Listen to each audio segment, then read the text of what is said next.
The liberal mantra, aimed at whom they consider helpless and inferior, was that evil Republicans did everything they could to stop minorities from voting.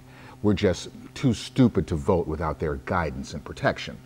Check out some of the following instances of documented, not speculative, instances of voter intimidation and disenfranchisement performed by the benevolent left. For example, in Washington State, Democrat Christine Gregory assumed the office of governor while a judge has granted Republican Dino Rossi, the man declared the election day victor, his day in court. According to published reports, Rossi's initial 261 vote margin dropped to 42 following a state-required machine recount.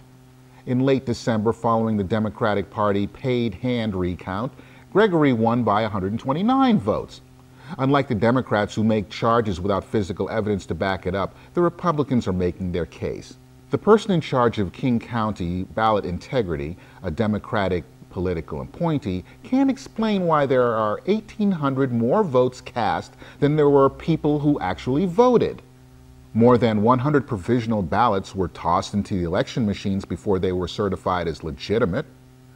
An estimated 1,109 convicted felons, all ineligible to vote, illegally cast ballots in the election.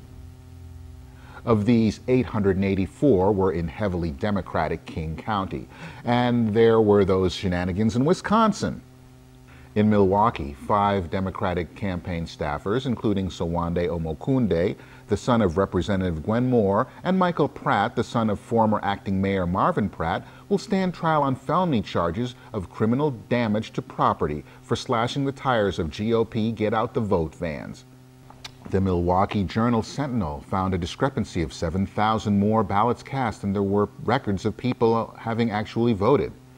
Curiously, the city has refused to let the paper examine questionable same-day voter registration cards.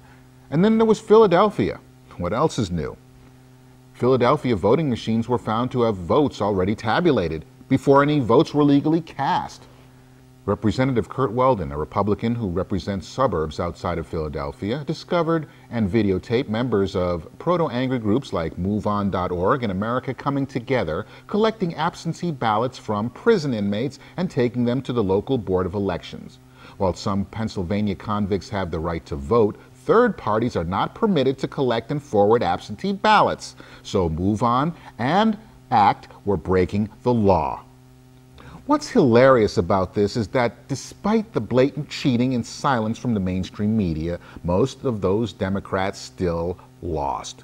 Life is still fair after all.